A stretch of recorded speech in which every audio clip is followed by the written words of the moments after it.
Racionalidad.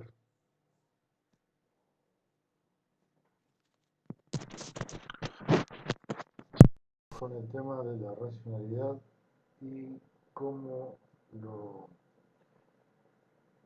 vamos a ver desde el punto de vista desde nuestra tradición filosófica. Bien, esta racionalidad esgrime la pluralidad cultural y la relatividad axiológica, como también el conflicto social frente a valores e intereses diversos.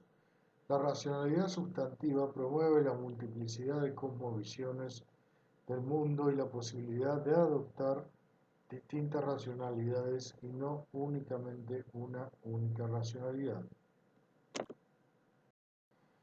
Weber rechaza la validez de una jerarquía universal de fines, contraponiendo a esta la diversidad de valores, instalando la idea de inconmensurabilidad de fines y medios entre diferentes racionalidades.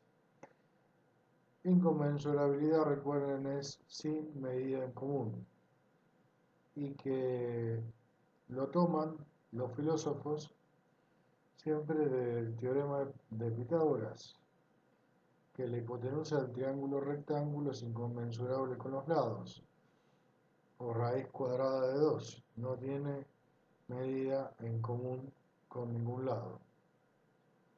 Es una representación tomada de lo que implica la inconmensurabilidad.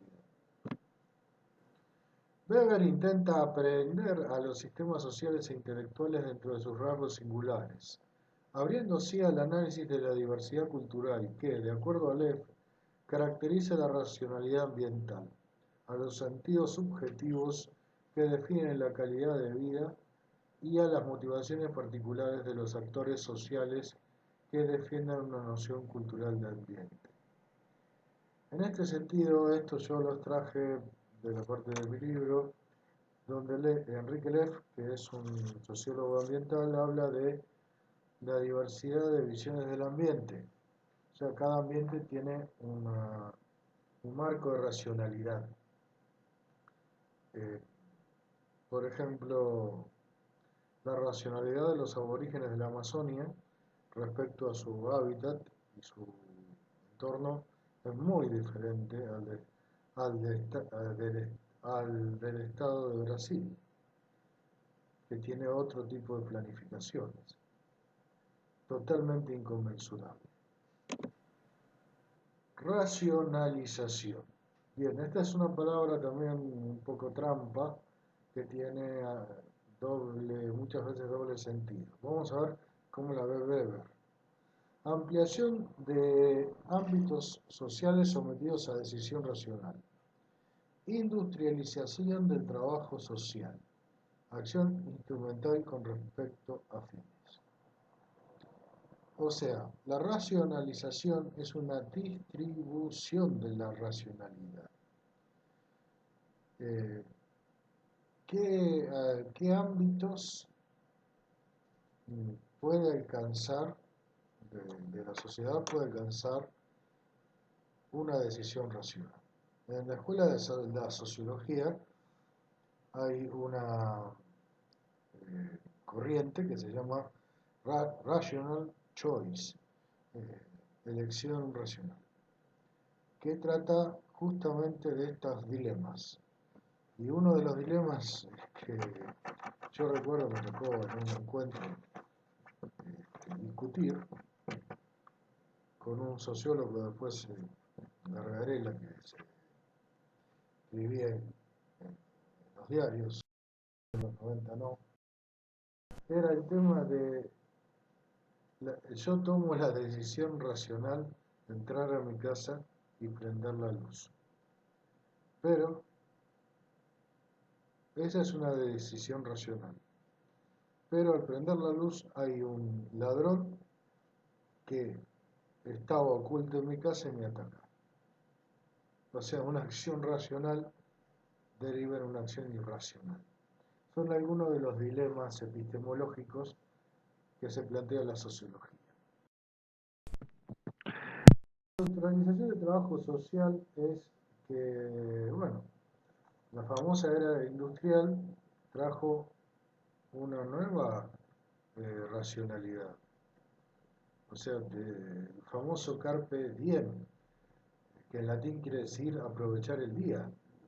Yo no puedo estar un día sin aplicar las metodologías de trabajo racional. Es racional trabajar. Y para eso siempre tengo que tener un fin y un conjunto de acciones instrumentales que me lleven a ese fin. Y en un plano superior respecto a la acción racional con respecto a fines, tenemos a la planificación que tiende a la instauración, mejora o ampliación de los sistemas de acción racional mismos.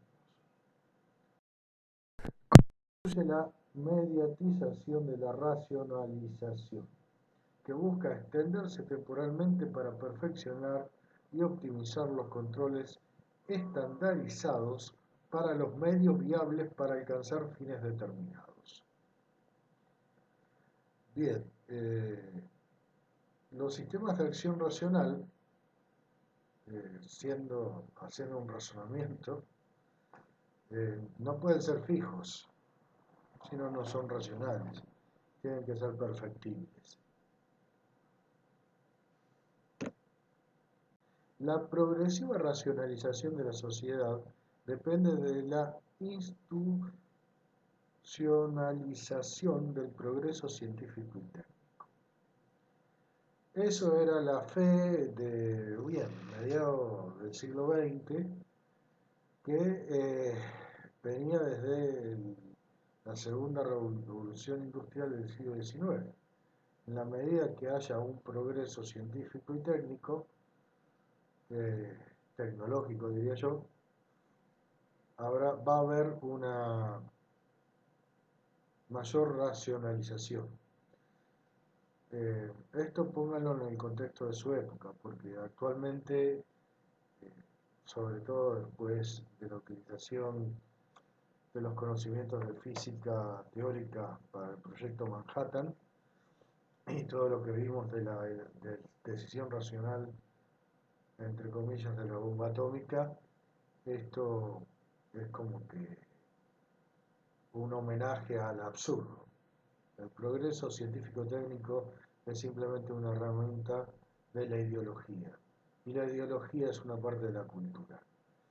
Entonces, no está desvinculado de los condicionantes culturales y está sujeto a ideologías de tiempo y espacio.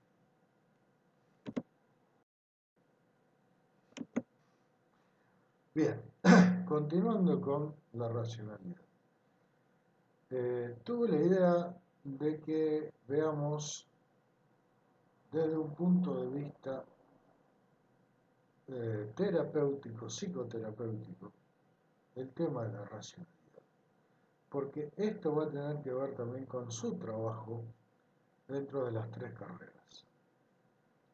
Y decidí tomar como partida quien, basándose en la racionalidad, a partir de la década de 1950, desarrolló otro formato de terapia, que es Albert Ellis. Las terapias cognitivas, el modelo psicoterapéutico cognitivo, se inicia hace casi 50 años con la propuesta del doctor Albert Ellis, en el mismo año que se destaca como iniciador del cognitivismo, o las ciencias de cómo estamos conociendo. En 1956 inicia una nueva corriente con el nombre de Rational Therapy, luego reemplazado por el Rational Emotive Therapy, RET, o terapia racional emotiva, TRE en castellano. Y finalmente, a partir de 1994, denominada Rational Emotive Behavior Therapy, que traducimos como terapia racional emotiva conductual, el TRE. Albert Ellis, bueno, vivió de 1913 hasta el 2007, fue uno de los psicólogos más influyentes del siglo XX y una de las figuras más destacadas en el ámbito de la psicología, tras su rompimiento con la escuela psicodinámica. Fue el creador de una de las teorías que han revolucionado los fundamentos y la metodología en el tratamiento de los problemas emocionales y psicológicos. Se ha ganado un puesto de honor entre los más grandes psicólogos. Hoy se habla, no en Argentina precisamente, pero sí en otros países, Brasil, Chile, mismo Estados Unidos, Canadá, incluso México, de Albert Ellis y la terapia racional emotiva conductual. Acá tenemos una frase de Albert Ellis.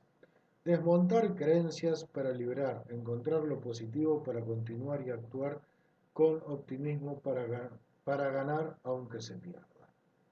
Desmontar creencias. Esto precisamente es importante para nosotros, porque para desmontar creencias tenemos que identificar e individualizar nuestras creencias y visualizar de eso que teníamos que es positivo. Por supuesto, esto él lo está hablando desde un contexto terapéutico. Yo lo estoy hablando desde un contexto de praxis antropológica, arqueológica y de preservación del patrimonio cultural. Su teoría, el TREC, es muy conocida y aunque muchos psicólogos no comparten sus principios, otros en cambio van incorporando a esta línea, se van incorporando a esta línea, encontrando en ella una buena base para seguir desarrollando su profesión y el tratamiento adecuado a cada trastorno, de acuerdo a las exigencias actuales en el campo de la psicología clínica. Bueno, como dije, nació en Pittsburgh y estudió en la Universidad de Columbia, especializada en formar profesionales del psicoanálisis. Allí obtuvo su doctorado en el año de 1947. Ellis se percató pronto de las limitaciones que presentaba la teoría de Sigmund Freud y, decepcionado por los pocos resultados que obtenía con sus pacientes, fue abandonando progresivamente la teoría psicoanalítica para comenzar a trabajar su propia teoría. Quiero acotar una cosa. La teoría de Sigmund Freud fue creada en Europa continental, en la zona de Austria, Francia, etc. Originalmente, el tratamiento psicoanalítico era un tratamiento muy caro y sí tenía una particularidad. La terapia era de lunes a viernes, creo. No, sí, sábado y domingo no, pero era una cosa sistemática para no romper el hilo del inconsciente. Después se hizo, como se hace actualmente, espaciada. Pero originalmente la teoría de Freud era así. Yo creo que esto tiene mucho que ver con su caída, sus críticas. Por esta práctica no, este, que no siguieron el esquema que él propuso. Justamente porque no perdía el hilo el paciente de sus problemáticas. Pero también ya venía siendo cuestionada porque Freud en realidad lo que reacciona, Freud reacciona contra la psicología anterior a él que quería hacer un análisis de solamente lo consciente y descubre el inconsciente, lo que no es racional justamente. Y ahí choca con todo, porque Freud era neurólogo, con todos el establishment médicos y psiquiátrico. que el psiquiatra era el médico alienista. La psiquiatría no es tan antigua como piensan, ¿eh? Antes eran médicos alienistas. Bueno, el tema está que Ellis, uno de los principales problemas del psicoanálisis es el tiempo que dura y, y el poner fin, o sea, un fin concreto a ese tema. Pero por supuesto no podemos descalificar al psicoanálisis. Y otro punto que no estaba de acuerdo con Freud, las fuentes antropológicas, era la rama dorada de Fraser, el primer libro de antropología de la década de 1870. Era como que tenía un nivel de desactualización para Ellis un poco alto.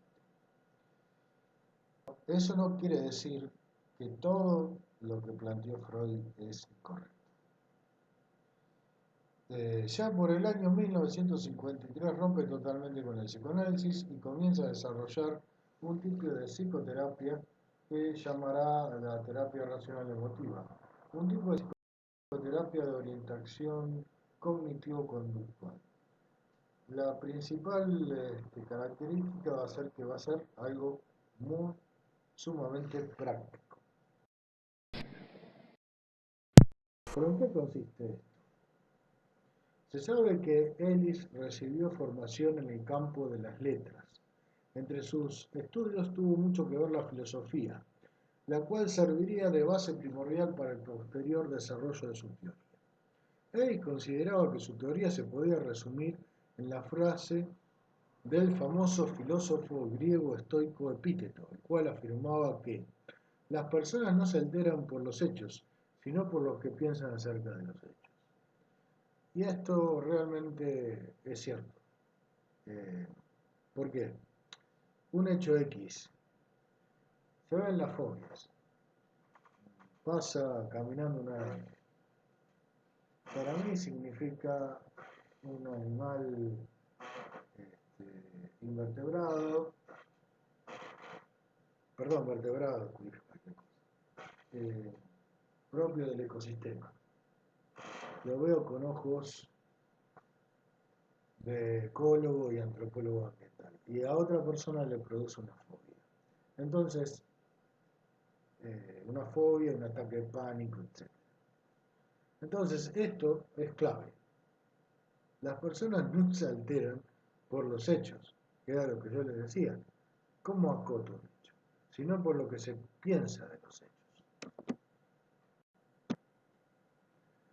Bien, y acá hay un esquema de pensamiento, un esquema de cómo se arman las conductas. Y esto está muy bueno. En este sentido, Ellis hace un aporte muy importante. Primero tenemos las expectativas, pensamientos y creencias. Todos siempre partimos de eso. Por eso lo que yo les decía ayer de la tabula rasa no existe. Aunque no sean conscientes, tenemos expectativas, pensamientos y creencias acerca de lo que nos rodea, que se aportan a un acontecimiento X, como este acontecimiento que nos está poniendo a prueba, que es la pandemia esta, que afecta a justamente no solo lo local, sino lo global. Nunca estuvimos frente a eso.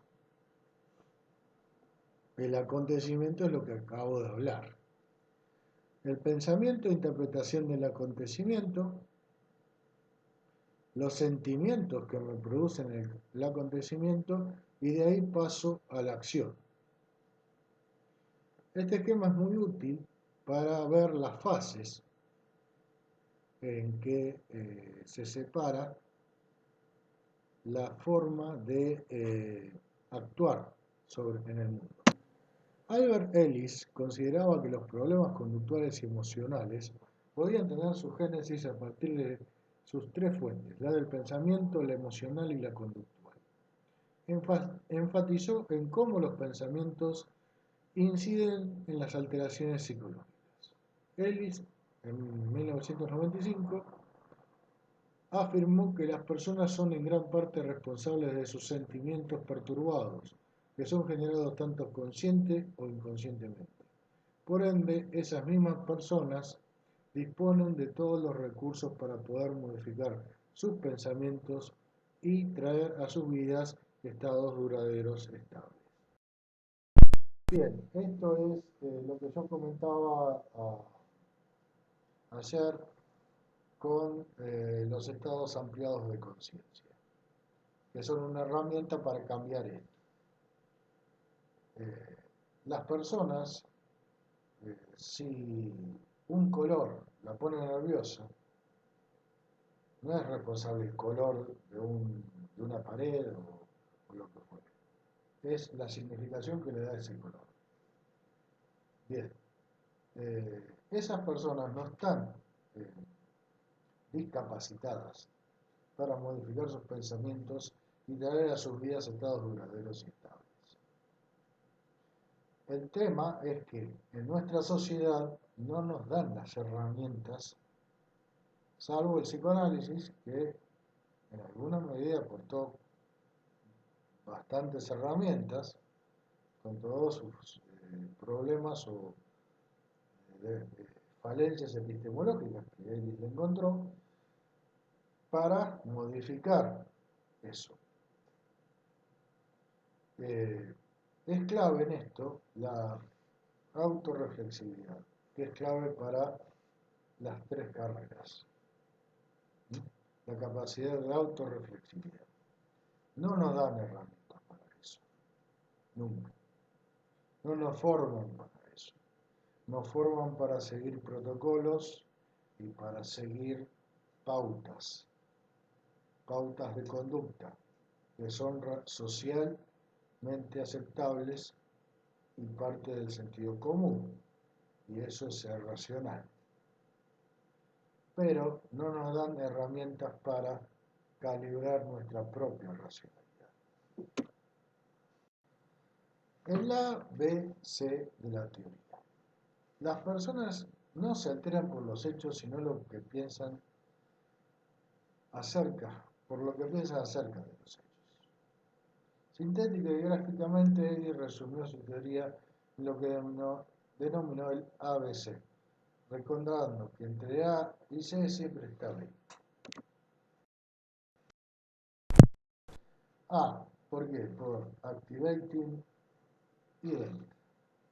Representa el acontecimiento activador, suceso o situación. Puede ser una situación o acontecimiento externo o un suceso interno. Pensamiento, imagen, fantasía, conducta, sensación, emoción. Lo que sea. Pero puede ser externo o interno. El evento de activación.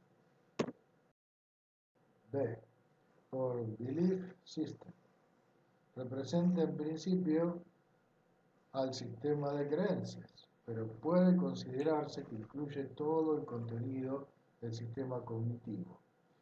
Pensamientos, recuerdos, imágenes, supuestos, inferencias, actitudes, atribuciones, normas, valores, esquemas, filosofía de la vida, etc. O sea, el sistema de creencias es lo que los antropólogos hablamos del sistema ideológico. Ni más ni menos está hablando de eso. Por eso yo tomé a Ellis como un referente para analizar la racionalidad, tanto individual como colectiva. C por consequence. Representa la consecuencia o reacción ante A, que era el evento de activación. Las consecuencias pueden ser de tipo emotivo, emociones, cognitivo, pensamientos o conductual, acciones. Bien, de acuerdo al evento activador y a las reglas de B, del sistema de creencias, si nosotros pensamos que estás realizando una acción este, un individuo de amenaza, vamos a accionar con violencia, porque estamos visualizando un evento activador amenazante. Si el evento activador es sugerir una reflexión, vamos a caer en un pensamiento. Y si es el evento activador, eh, por ejemplo, muertes, vamos a tener emociones de tristeza, de llanto, etc. Este concepto se grafica así. A conduce a B, B conduce a C. En un análisis más profundo se explica que las relaciones no son ni exclusivas ni lineales ni unidireccionales, como en el esquema anterior, pero que este es el modelo básico y más didáctico para explicar el origen y el tratamiento de los trastornos. Por supuesto, yo les diría que todo esto interactúa en forma circular. C con B, C con A, B con A, lo podríamos ver, visualizar en tres dimensiones, pero vuelvo a lo mismo. Como le decía de Klimovsky, estamos tratando de ser didácticos. Una visión más completa de estas relaciones puede encontrarse, por ejemplo, en la nueva edición de Reason and Emotion in Psychotherapy de 1994, donde se reconoce una múltiple interacción e influencias entre las C, las B y las A, tomando las más actuales teorías sobre las emociones, la visión constructivista del conocimiento y otros temas.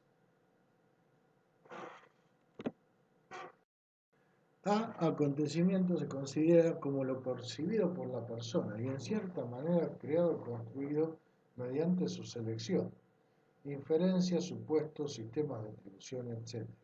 Siempre condicionado por sus metas, G, goals, goal es meta, y sus esquemas, elementos pertenecientes a su sistema cognitivo o su sistema de creencias, que es B. Entonces, B conduce al acontecimiento. ¿Por qué? Porque yo recorto de todo lo que me rodea, de todos los estímulos que me rodean, recorto algo que veo como un acontecimiento. Generalmente, ¿qué es lo que uno recorta? Aquello que rompe la percepción cognitiva, como un choque. Ahí, un choque de autos, veo un acontecimiento. C, las consecuencias influyen también en el sistema de creencias. También se acepta que el tinte emotivo C en parte modifica y determina los esquemas utilizados y consiguientes distorsiones cognitivas B para la construcción de A.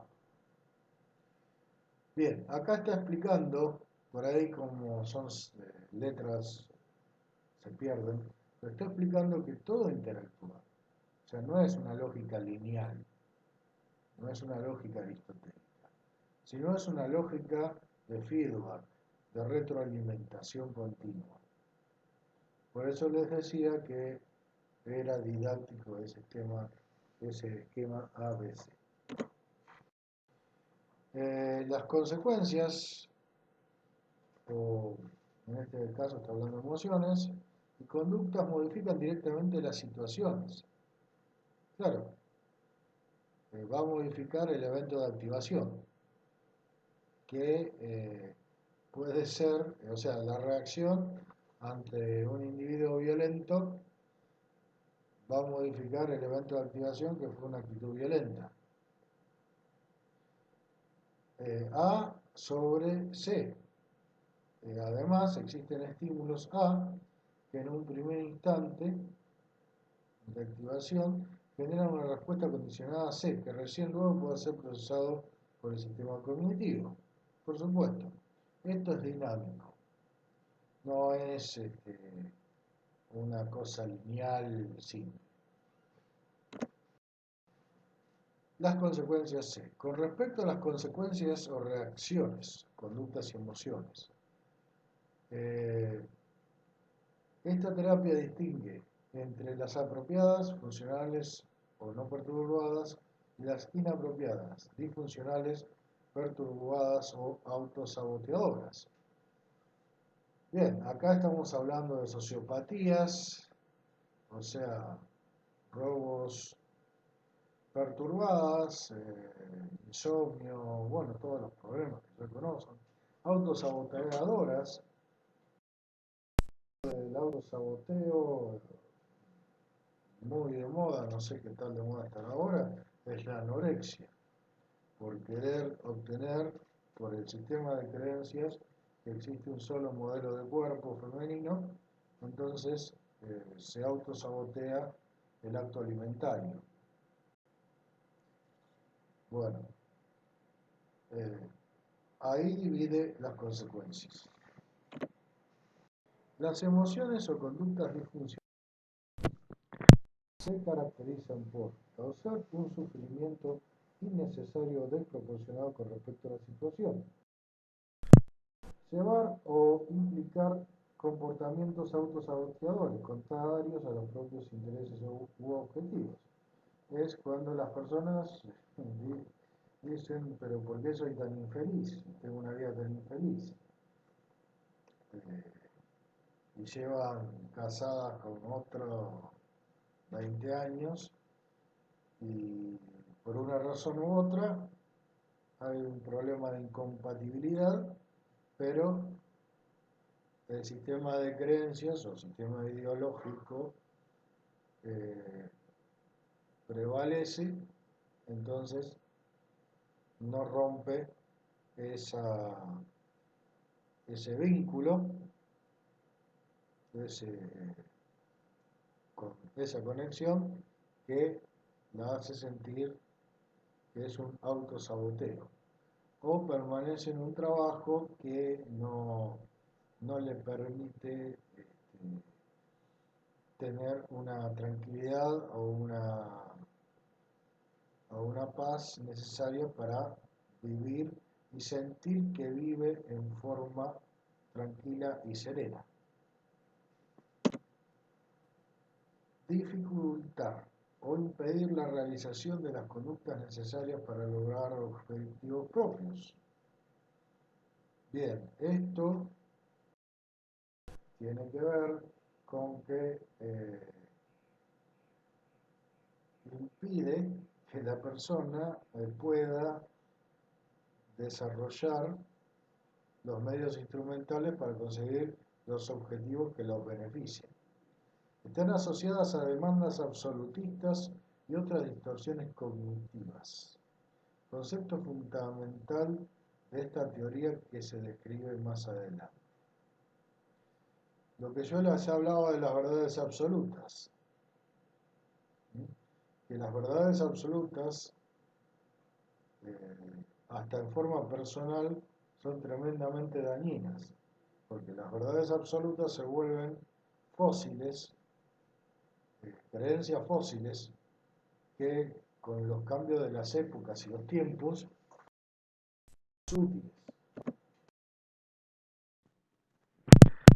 Las cogniciones. Con respecto a B, para una mejor comprensión de sus conceptos, Ellis y Dryden en 1987 ejemplifican algunas cogniciones, observaciones no evaluativas, que se limitan al observado. Ver, como dice ahí, el hombre está caminando.